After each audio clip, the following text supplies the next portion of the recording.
Nengo bandaki na biso kolokumisama na yo. Elo eza journée ya koadore yo. Eza journée ya kokumisa yo. Na bolamu nyonso oyo ozosala na katikati ya bomoi na biso. Po na Psaume 150 verset 6 ezoloba oyo nyonso eza na peme kumisa yo Yahweh. Que Dieu bénisse l'homme de Dieu pour la modération. Vraiment que Dieu bénisse l'homme de Dieu pour la modération. Et comment na moi oyo bandi et puis bandi d'abord na première jour na biso oyo ezali dimanche. Donc première dimanche na biso ya moi oyo. Donc to bandi on a kati ya présence ya Nzambe. Donc cette mois ya main eza mois moko ozala donc ozala vraiment na kati ya présence na Nzambe. Parce que ko banda mois na présence ya Nzambe et puis premier jour père ça jour oyo to pesa Nzambe ba action de grâce jour oyo to kumisa kombo na ye. Vraiment Nzamba pambola bino que Dieu vous bénisse, que Dieu vous bénisse abondamment. Et nalingi na kati ya loembo ozoyoka et même sous na profondeur ya adoration. Parce que les hommes matangaka na motema. Nalingi otala bola Nzambe na kati ya vie na yo. Basi kitoko mibale kitoko bato ebelo ebaki. Basili ko kufa. Bazia sous na temps o teme Nzamba pesi yo pema. Nzambe oya bateli yo. Merci Jésus. Nzambe oya pesi yo pema ya kotelema ya koloba. Na le premier mai o go pesa nini? Pesa c'est matonzi. Pesa action de grâce. Yebise papa tu es Dieu, le comparable est Dieu. Abongi na lokumu. Abongi na masanjoli. Yesu. Merci Jésus. Yahweh. Nanya bongi na lokumu lokola masia. Oh. Merci Jésus. Tu es Dieu ce matin, Père de gloire. Tu es Dieu de tous les temps, Seigneur, le comparable à Dieu, Seigneur. C'est toi le commencement. C'est toi qui es là parmi nous, Emmanuel, Seigneur. Nous t'adorons parce que tu es le comparable à Dieu, Seigneur. Comme je t'adore, oh Yahweh, kumamana yo deosh. Yozali nzambe, Seigneur. Oh Yesu. Yobongi na lokumu. Yovandi na bisika. Bileki na kembo. Oh Yesu. Kolona bolingo nyoso. Yonde nzambe na nguya. Moko kisina bilaka. Kembweza yayo. Zualo kumukolo. Bien-aimé, continue à adorer ce Dieu. Naza, Yesu, merci Jésus.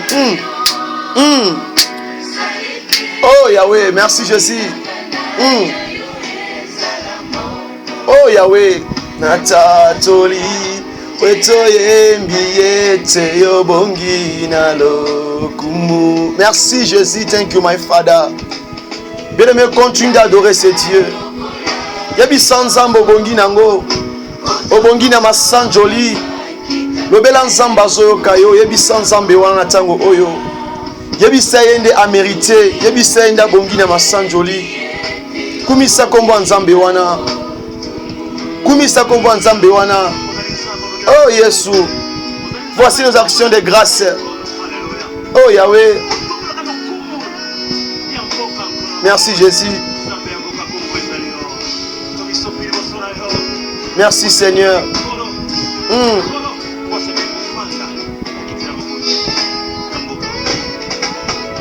Merci Jésus.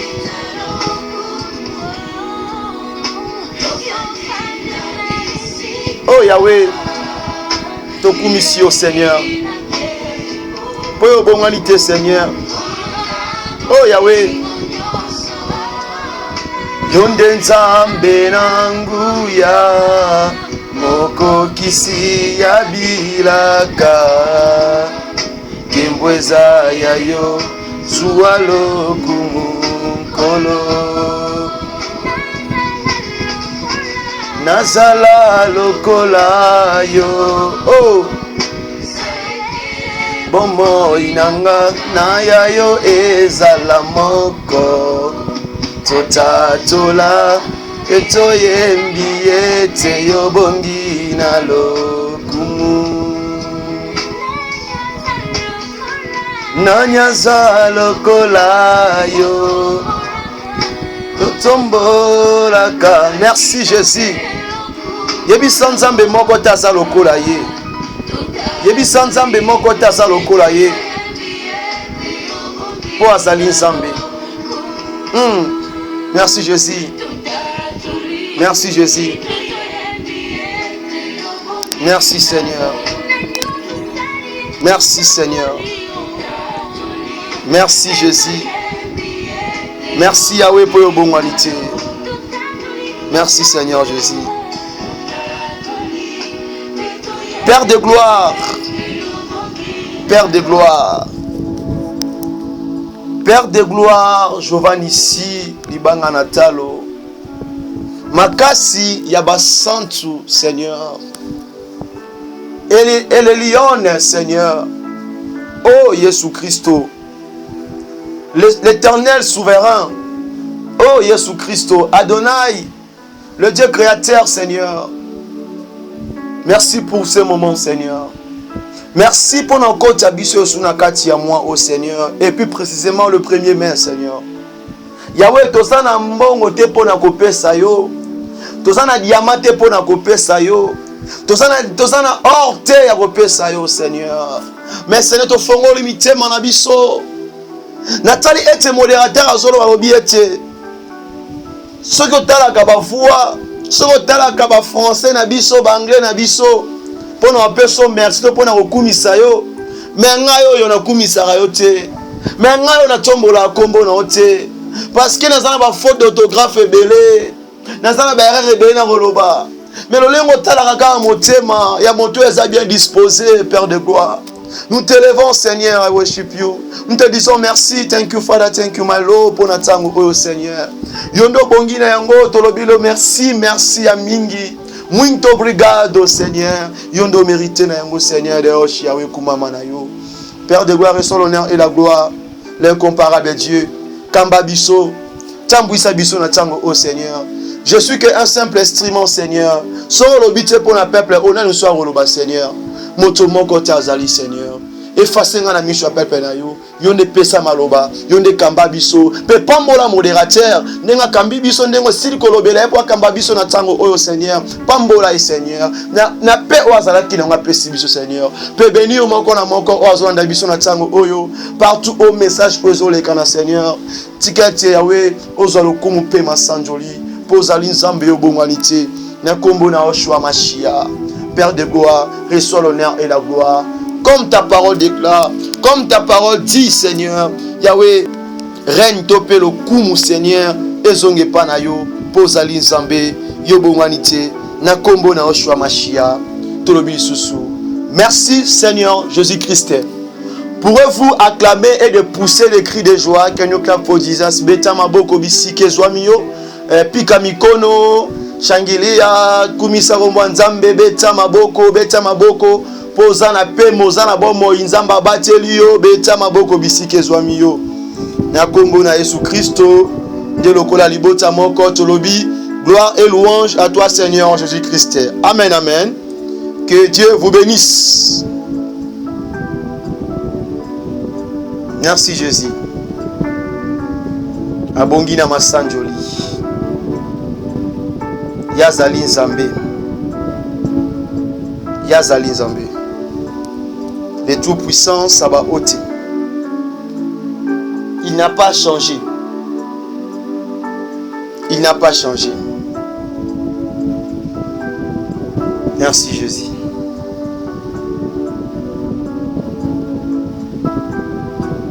Mama Nayo. Sanjolama Nayo. Papa Yabana. Papa Yamabota Ebele. Yotika Linzambe. Merci Jésus.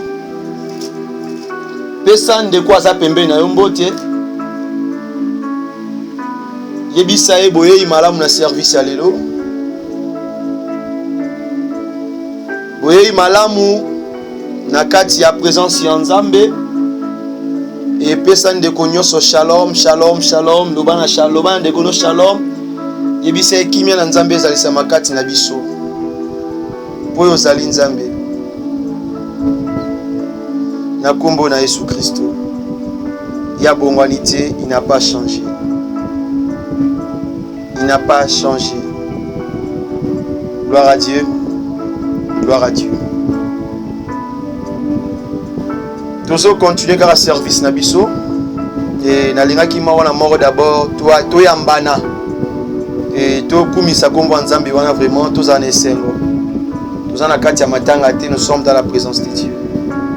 Nous sommes dans la présence de Dieu et je le répète encore. Il faut que ba obazana pema bakumisa Yesu. Pour ya bongwanité. Yes. Il est Dieu. Il est Dieu. Sans plus tarder, nous allons lire la parole de Dieu. Sans plus tarder, nous allons lire la parole de Dieu. Torotanga makomi na Nzambe na tango oyo.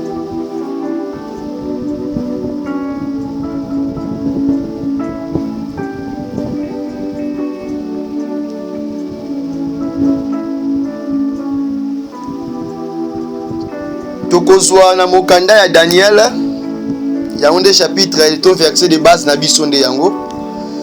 Daniel chapitre 6 Nanda kusoko 8 ans fotanga le verset 1er puis na 16e verset. Mais à Torotanga précisément le chapitre 3 et le chapitre 6 le verset 3 15. Totangi na kombo na Yesu Christo. Daniel surpassait le chef et les astrapes parce qu'il y avait en lui un esprit supérieur et le roi pensait à l'établir sur tout le royaume. Toké sous un livre il y a Marc le chapitre 7. Marc le chapitre 7 le verset 20. Tatina bon tosuki kaka na 20e verset wana tosuki kaka na 20e verset tangi na kombo na Yesu. Il dit encore, ce qui sort de l'homme c'est ce qui suit l'homme. La parole de Dieu. Tobeti maboko pa lokumu na Nzambe. Tozaka toujours na kati ya même thème où ezali ete ton Dieu que tu sers avec persévérance te délivre. D'abord, côté les maliboso na bino ezelo kwa bitile te, ezelo kwa facile te. Na kumisa Nzambe o apesinga pema. Na kumisa Nzambe o abenga na kati ya ministère o atala age na ngai te. Atala apparence na ngai te, atala position physique na ngai te, atala niveau d'étude na ngai te, atala te o nasa nango, mais atala o ya kati na ngai. Yango kombo Yesu to makati na biso na kombo na Yesu. Ainsi que Dieu vous bénisse aussi, tout homme de Dieu, serviteur de Dieu, servante qui sont là dans le groupe. Merci, merci pour votre présence. Ce qu'il faut écrire pour notre sujet d'aujourd'hui, sous-thème, écrivez le pensée du roi. Makanisi ya mokonzi. Le pensée du roi. Le pensée du roi. Alors qu'il y a eu des prédicateurs au Balekadi Batei Biso, mes collègues, Balobeli Biso aussi sur l'intégrité de Daniel, puis Batali Biso sur l'attitude de Daniel devant son Dieu. Mais Zama Ameminga Lelo na tongo na quelques minutes pour te demander service. Alors Belingaï et Atali Singa sur les pensées du roi. Ameminga na comprendre pourquoi est-ce que le roi Azaki na Mawaya Daniel, le pensée du roi. Le pensée du roi. Que Dieu vous bénisse. Alors autrefois, dans le Bélibiso était que Daniel Azaki intègre devant son Dieu. Gardel a gardé son intégrité devant son Dieu. Alors, l'intégrité de Daniel c'est quelque chose qui montrait que cet homme azalaki droit en agissement na ye. Lolenga bandé ko vanda, lolenga bandé ko loba, lolenga bandé ko travailler et bandé ko laksa intégrité qui azalaki na droit chemin. Alors que tout ce qui sous message mususu qui sur l'attitude de Daniel na kati ya losambo. Alors toutes ces choses là et ça qui na roi ayeba ko comprendre eloko moko na kati ya Daniel. Lolenga yabande ko bondela, son intimité, sa façon de s'attacher avec son Dieu, attitude na ye. Alors tout le monde la parole dit que Daniel yabande ko bondela au moins 3 fois par jour. Si je comprends bien, c'est le matin, le midi et le soir selon ma pensée. Et tu comprendre que yabande ko bondela 3 fois par jour. Alors azaki dana attitude moko malamu. Il respectait rendez-vous et il bossait ensemble. Mais nous allons comprendre les pensées du roi.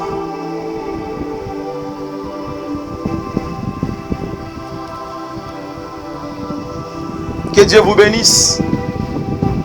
Que Dieu vous bénisse. Gloire à Dieu. À ceux-là qui n'ont pas écrit, autant qu'il y a un livre à Daniel chapitre 6, le verset 3. Puis au Simba qui peine à Mokanda, il y a Marc le verset 10. Et Marc chapitre 7 le verset 20.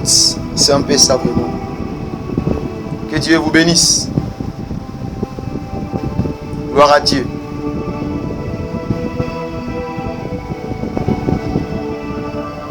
Alors, makanisi ya roi ezalaki nini liboso ya Daniel. Alors que roi azalaki na gouverneur mon côté, azalaki na gouverneur mon côté, azalaki na ba gouverneur, et puis azalaki na ba chef o bazalaki na qualité d'être chef, na qualité ya kobenga ma chef bazalaki misatu. Et parmi ces 3 chefs là o bazalaki na qualité ya kozwa charge ya mboka na ye, alors que Daniel bazalaki na kati ya batu wana misatu. Bien aimé, alors quand je suis en train de voir Daniel, parmi les 2 premiers au bazalaki on est pe na kati na bango bazalaki loko la 3e, et je comprends directement.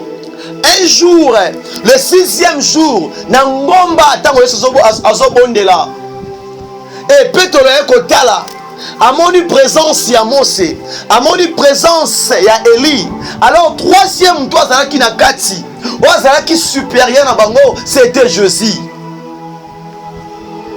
Alors que les rois aussi avaient vu, il y avait des chefs, plus Daniel et Salaki 3.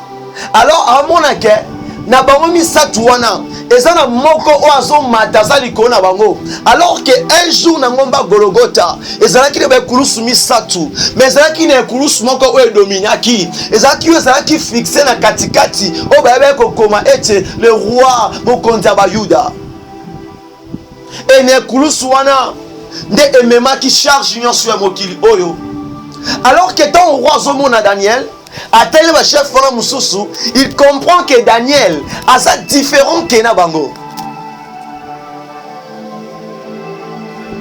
Azo comprendre que Daniel a ça mutumo très différent na bango.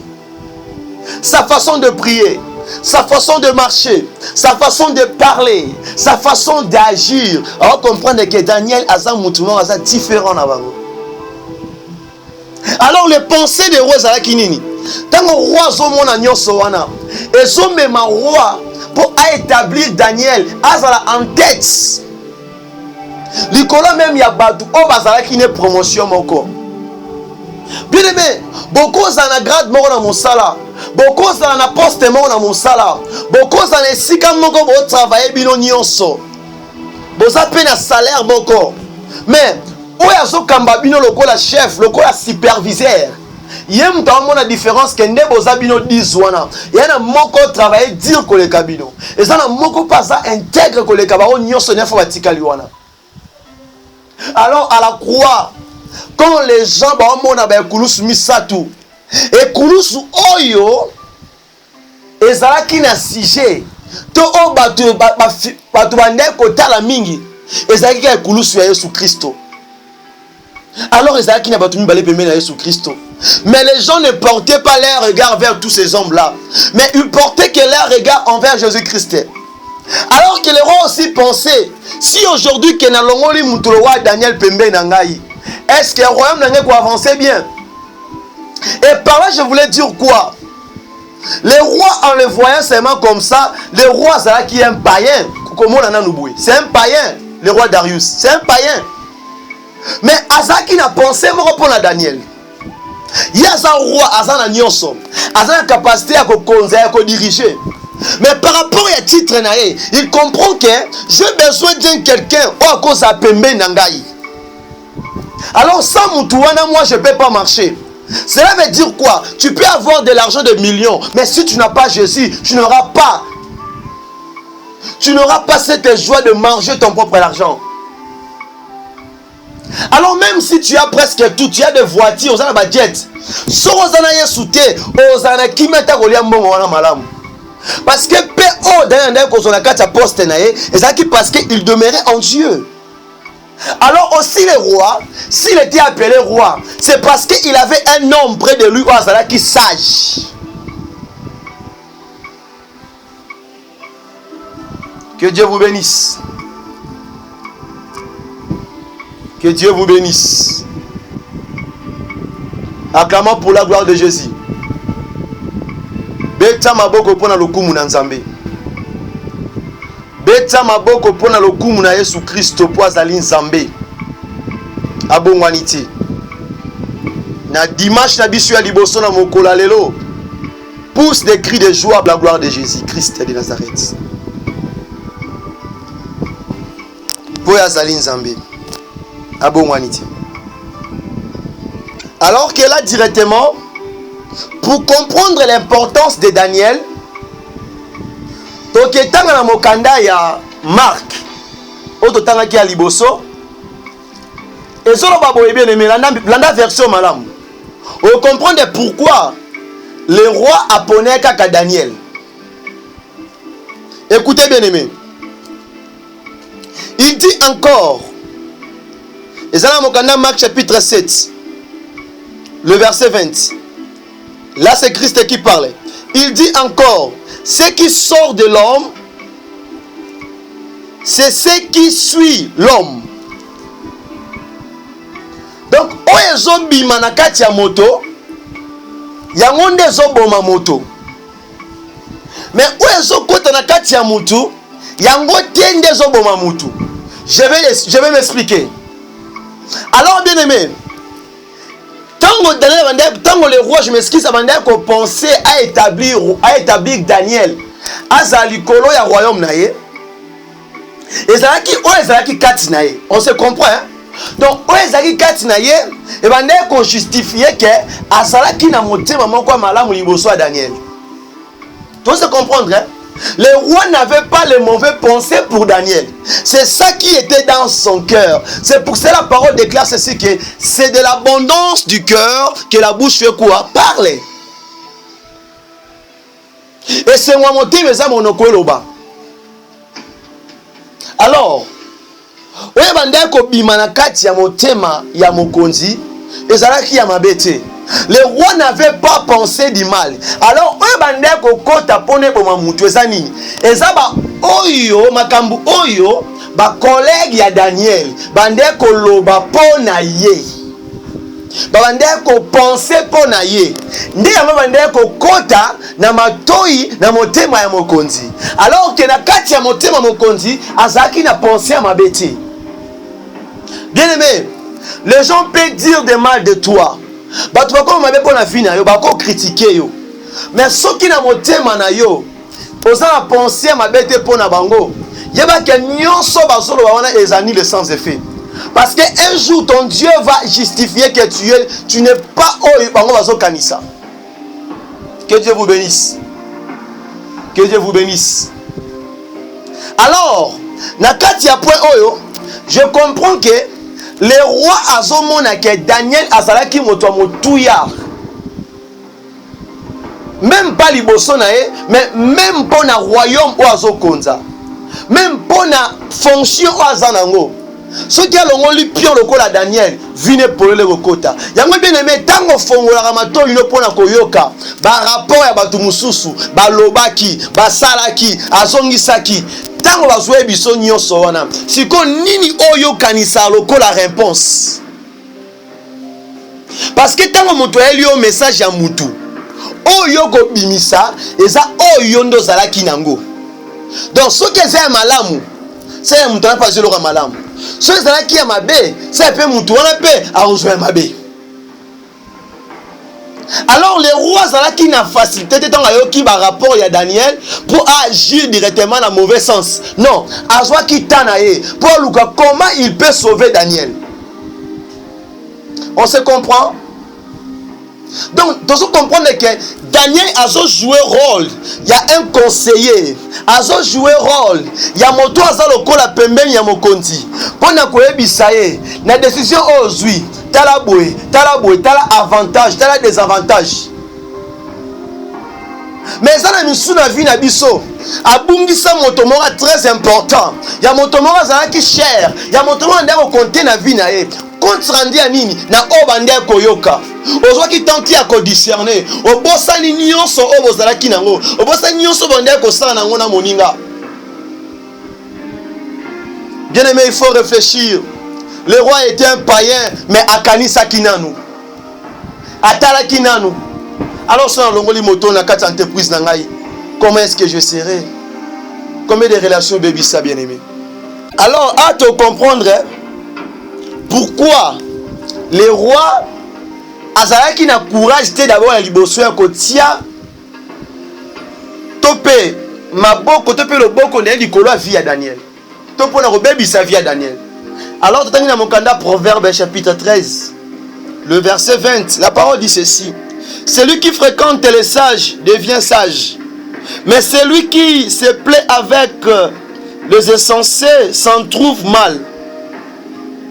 Alors tu as combiné verset oh il y en a Proverbe 14. Développé sa biso réponse dans Marc chapitre 7 le verset 20. Yoka, totangi na Marc, totangi na Proverbe, je m'excuse, le verset chapitre 14 le verset 15. L'homme simple croit tout ce qu'on dit, mais l'homme prudent est attentif à ses pas. Alors que on a comprendre que le roi tango bande ko fréquenter tango azalaki pembeni ya Daniel na pembeni ya basali na ye mususu abande komona il y avait la différence. Il y avait la différence. Et azotala ba parler maloba ya Daniel. Et puis où azoloba. Et puis tango apesaka plan, tango apesaka idée, il y avait quelque chose qui s'est passé. Glory to God. Il y avait quelque chose. Alors quelque chose là qui faisait la différence. Alors au dernier c'est comme conseil, comme idée. Et il y avait quelque chose du bon. Bien aimé, et ça va tout musu baza lokola roi na tango bolanda ngai. Tu es comme le roi Darius. Donc sans quelqu'un près de toi, sans aussi les choses à la kamabe. Babi na comprendre bien té. Et ça va tout musu soir, baza lokola mon conduit Darius. Donc pour bailler ba kozwa décision, to pour ba ko sali kambu, asala affaire.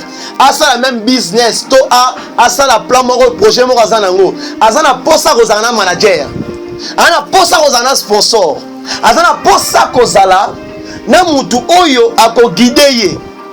Alors que un conseiller aussi azana pona ko guider azana pona ko biso ke moni o lingo sala boye ezana avantage ya boye eza pe des avantages ya boye. Alors que le roi azaki na richesse wana kati ya palais na ye. Il avait cet homme Daniel. Alors que cet homme Daniel aujourd'hui, cet homme-là qui est tout près de toi, c'est Jésus-Christ. Le conseiller, l'ami fidèle de tous les temps. C'est lui qui ne change pas. Mais ce qui n'est qu'un aspect physique. Yo bien aimé Zolandangai. Mosai Nanzambe. Wana mutu moko pembe na yo atapono teya. Il te dit, il faut la tabouer. Il faut ça la bouer. Donc comprends que Moutouana tout près de toi, Azawana pona ko guider yo. Azawana lokola moto nzamba tie, il a des paroles sages tout près de toi. Yo moko soki o agir, yo moko solo yo ce que papa, ba langage ne zé bien té. Mambosa les est bien té. Mais sur aux yeux loko wana, OK na pas Moutouana. Tu comprends que azoye bisomoni awa, faut ça la bouer. Awa, faut kende bouer. Bien aimé, kozala chrétien, kozala mosala nzambe, eza les soumute ya kotuna. Bien aimé, nga Paul na tunaka. Na tunaka, même ata paye na tunaka. Pour ça bisika mususu po kote sengi faut osala bozong saboy. Alors so tunité su que l'ondeni. C'est ça, c'est que le roi Monaki quand était près de Daniel, quand je fréquentais Daniel, je bénéficiais de quoi?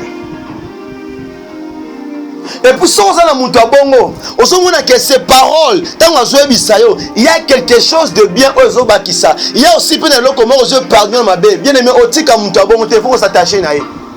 Peu importe la forme à Saleli.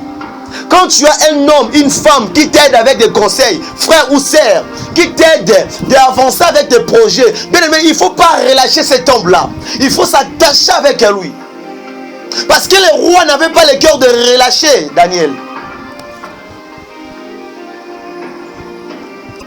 Et pour ce que moi je comprends chez les diables, quand les diables comprennent que Nengo Zawana, Oza soit na tata, tope maman, tope ndeko, tope serviteur de Dieu, tope moutoumoko camarade, cousin, tope frère, Oyaza pembe na yo, azo soutenir yo, atana mbongo te, atana na biloko olia te, mais juste maloba.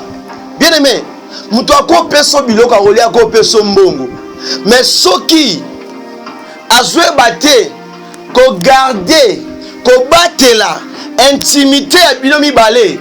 Bien aimé, mon comme ça bête en roquette. Mon comme ça bête to lichette à mon Congo. Atombeli na tolo. Mais ce qui mon toane l'oroté. Ata pasa na mbongo. Mais azwe ba comment ko garder intimité, amitié na bino. Bien aimé, mon toane lingio. Mon toane sa mon totika te. Tantôt quand ça pon na mbongo na yo, nde alobela kayo. Aucun sapeur là t'as bien ndalanda kayo te, il t'aime alinga kayo yo kanisi. Quand le roi avait dit à Daniel, ton Dieu que tu sers avec persévérance te délivre, alors bah qui on pamba, alors bah qui on a pas sina motema, pour il ne pensait pas que un jour il peut être séparé de Daniel. Maman, papa, yo kabwana batu combien? O kabwana batu combien? Talaka tabolamu moko. Même pas tabolamu. Tala combien de fois mutu wana défendre donc azwa motema wana ko défendre yo. Malgré ba acte no mabe. Ato fingié, ato lobi mabe, mais elle mo yo kita. Akoma lokola papa libosia mwana na yata mwana matia tomboga kitsuka suka papa tikala ka papa. Bien aimé, batu musuna vina bango so raté vino pété ngami. Tala bien aimé, yeso yata la ti veste na pantalon pour ceux que maman tambola bekende boté.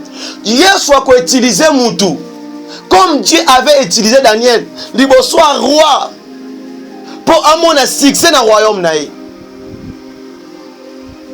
Batu musua zana mbongo te, ana loro te, ana via malonga te, mais pembeni na yo kaka, o mona commerce no ekende bien. O mona musano za ko avancer. O senti que ozana kimi ozana esengo. Mutu mususu omoni eka boye. O kelengi ovanda na ye, o kelengi oza pembeni na ye. Oh my Lord. Mutu mususu otali eka boye. Ozo kana kimi na motema. Oui, il y a des gens pareils qui marchent avec le Saint-Esprit. Tant qu'on a pembe noso kaka bien. Ato sana ngote bosola kaka. Mais mutu mususu otaliye karabwe. Nyonso mabe. Koloba ya mabe, ba penser ya mabe, makanisi ya mabe, kaka ko tonga, ko critiquer, ko diminuer ba vie ya batu. Penser ni nyozala nango. Le penser du roi. Le roi c'est un païen. Le roi c'était un païen, bien-aimé. Pensez nini. Quand on va penser, on a même homme de Dieu, on a même servant de Dieu, on a même Yomo Christo. Pensez nini aux aranango. Tala obimisana monoronayo. Tala o salaka. Est-ce que ça, ils ont concordé que vous intègre. To attitude n'y a pas que vous avez moi ensemble. Pour les Rwandais, Zalaki auteur, celui qui décide. Il avait la capacité à ça même Daniel Akende ko vanda biska mususu. Il a cette capacité. Je l'ai vu aussi au temps de David. David a dit que bon mabatu mususu mais pour la gara ya loko ya lingi. Mais on doit travailler dans quatre royaumes. Ça veut dire que le roi avait tout. Mais tu peux avoir tout. Si tu n'es pas quelqu'un près de toi, quelqu'un qui a moi sur balité, à cause de papa, non, à cause de mutu oyo, on sentir qu'il te soutient avec peu importe des situations de complications, comme il a vu, même les imprévus. Que Dieu vous bénisse. Alors, pour nous bâtir le comme sous Sotalika na 4 dans le chapitre 6, dans le verset 14. Au moment comment est-ce que mon thème ya roi ezalaki abattu. La parole dit que la parole déclare le roi fit très affligé quand il attendit cela. Motema ya roi ba ekozokisama. Alors qui passe dans motema. Bien-aimé, Yondengo Zawana, maman, papa, frère, sœur, ozoyokanga homme de Dieu. Ozana batu on le kana bango na batanya pasi. Batu o bonyo kwa mana bango. Batu o boleka ba moment difficile. Batu oyo na vie na yo, ozalaka na elamba ti asombelo elamba. Ozalaka na elamba ta peso elamba ne ka moko ya bia bomba na valise na peso yango. Mokolomo ozana nzala wana lote ye pasana ngo ya mukie mais azu ya mukie na dimbo kabola bino mibale. Mokolomo ozobeta makolo amoni nzela peso mbonga transport abinga ndako ozana ngo pembeni yo mata mutu oponi kuleza musika makasi. Mokolomo vandi loko lia ndako ezate ozana loro te na rien vraiment mais azu ya peso quand même eloko. Mais tango yo ki ba propos tango yo ki ba rapport ndenge mesana goya de gauche à droite. Utalobi frère Paul wapi. Alongwa non sanini. Non taye wapi. Sia. Batanga basala nzemba batanga pe frère Paul. Hein? Bien-aimé, mais roi zalaki mopakano hein. Nathan likambo yebaki habité. Moto Daniel. Oui. Malgré onazoyoka a peine ba qualité na ye. Oye simbanga roi. Oye sepelisa motema nanga mokonzi. Bien-aimé dans le Seigneur. Et ça la nga pasi. Au mona moto obo souffrir na vie. Au mona moto oba ine vie na pasi. Menzamba tomboli moko mo atikali na se otali o akeli kolo. Abosani ba o bazalaki na se. Bien-aimé, n'en profitez pas pour une circonstance quelconque. O luka o dominé o aza faible. Yeba ke po utaki. Au bandara quelque part, tu n'avais rien. C'est là il est kana ming na kata artiste.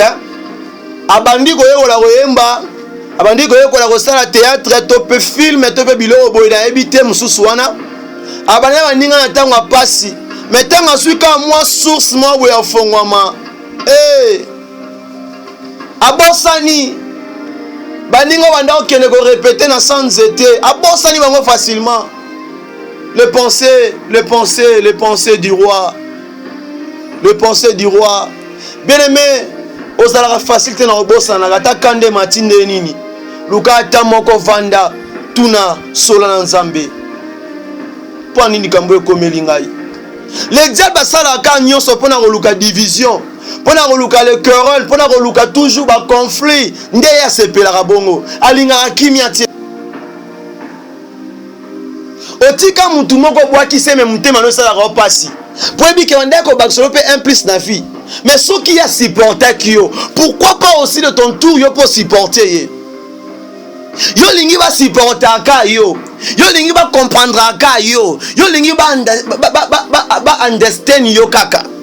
Hein? Ba mona ke oui, yo est normal. Yo quand tu fais quelque chose c'est normal. Tango beti libaku c'est normal. Tango sumo bala batu c'est normal. Tango po yimbonga batu c'est normal. Tango posa ko escroquer ba mbonga batu c'est normal. Tango pe ba pesio ba pesio moment service au sala au saboter yango et pas nous normal.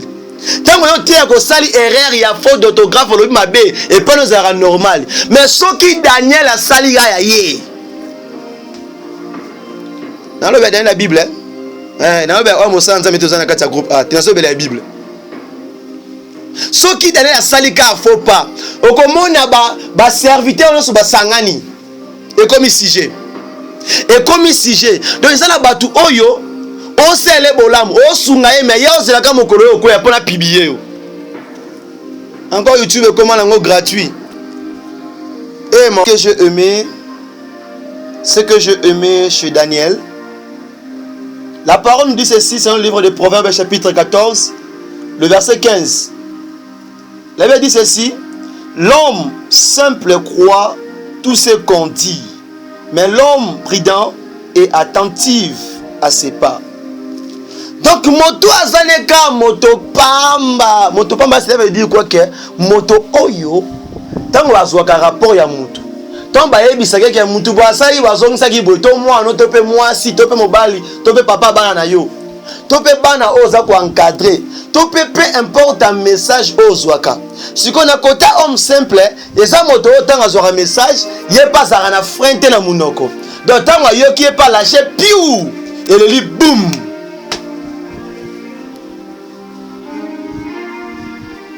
On se comprend hein?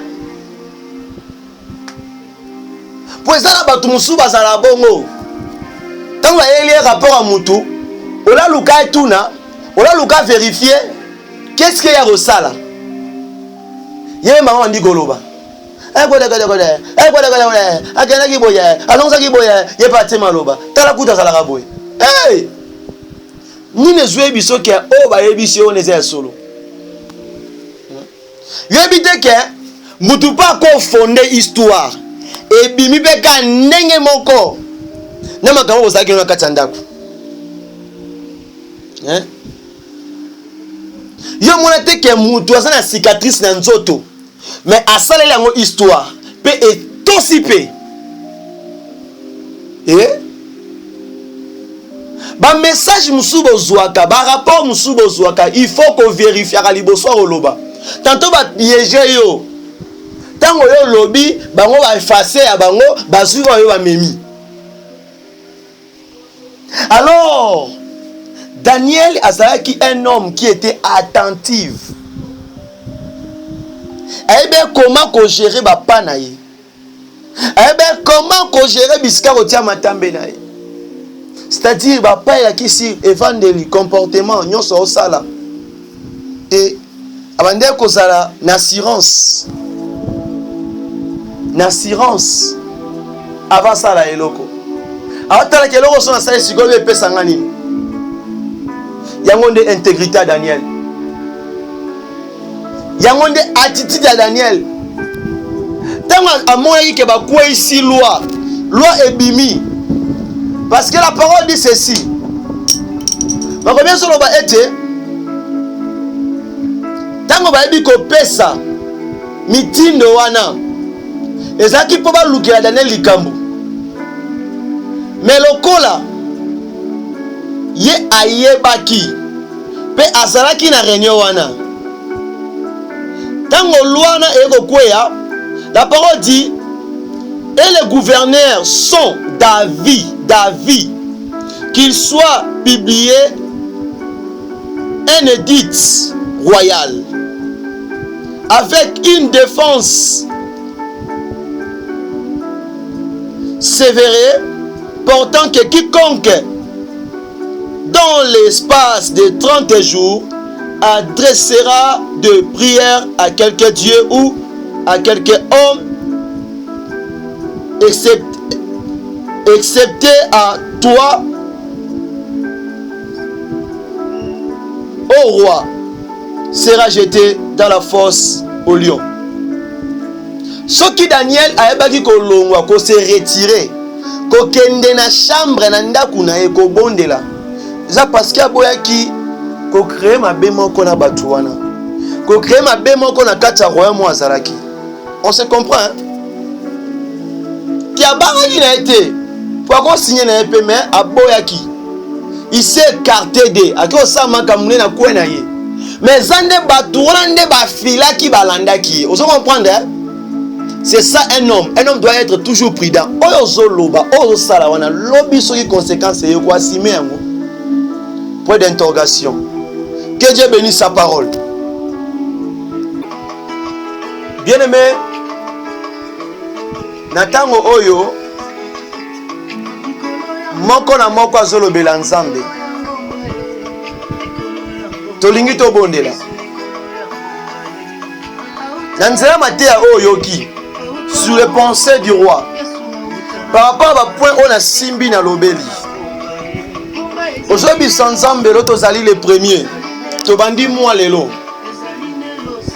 Yebi sans nzambe akamba yo. Apesa yo la sagesse. Bisika nini o kotia ba pana yo. Nini o esengi loba. Na nyonso eza imprévu okutana na kati ya moi oyo. Yebi sans nzambe ozana posa protection. Ozana posa aide na ye. Bondela bisiki ozame na kombo na Yesu.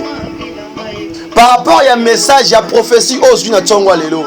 Parlez à Dieu, prie na kombo na Yesu Christo. Oh Yahweh.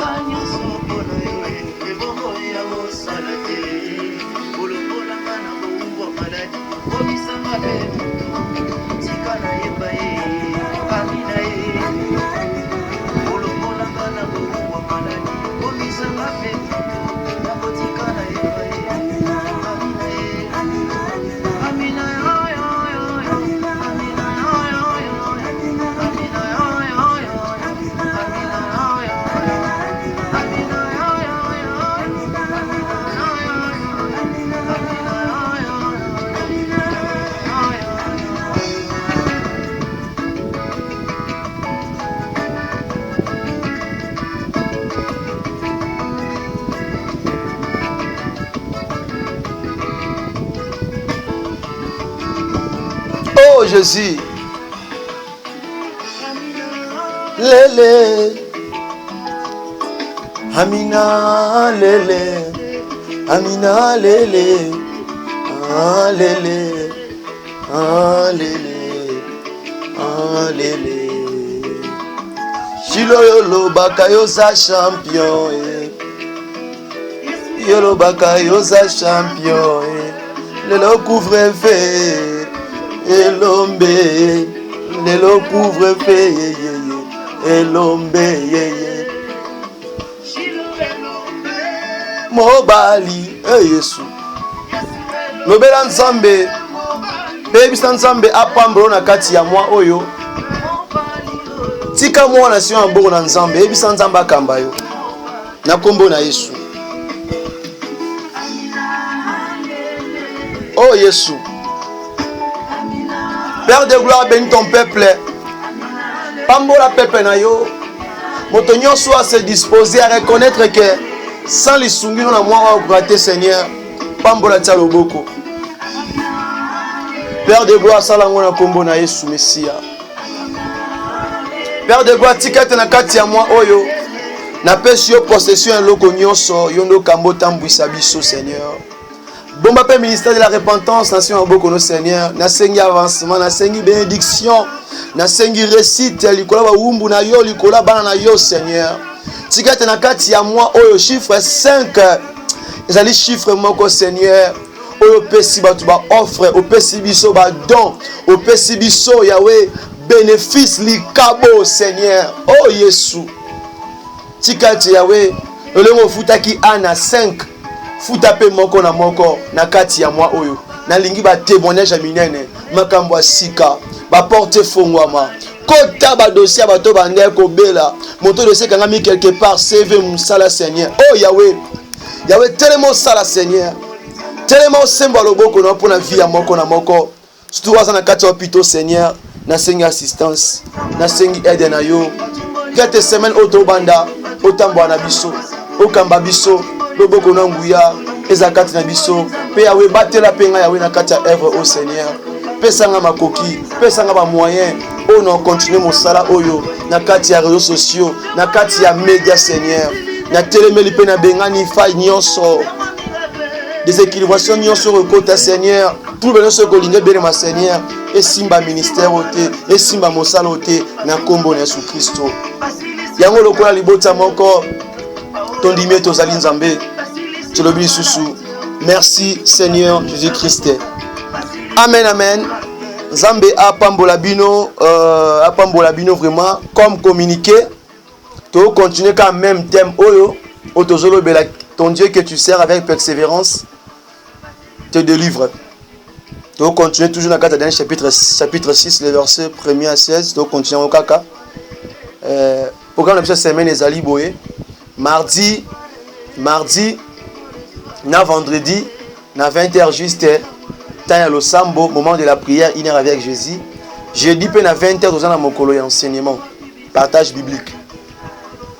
Comme dimanche, tu respecter le programme de Bisso, 10h juste, 11h30.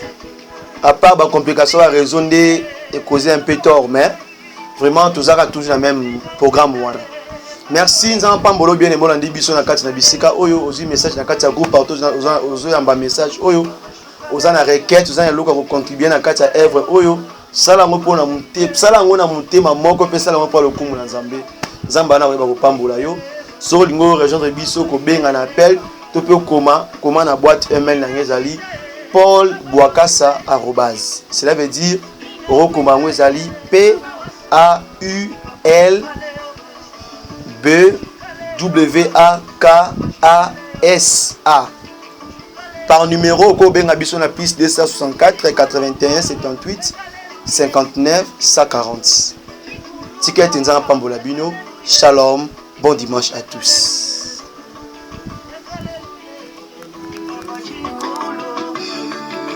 Hallelujah.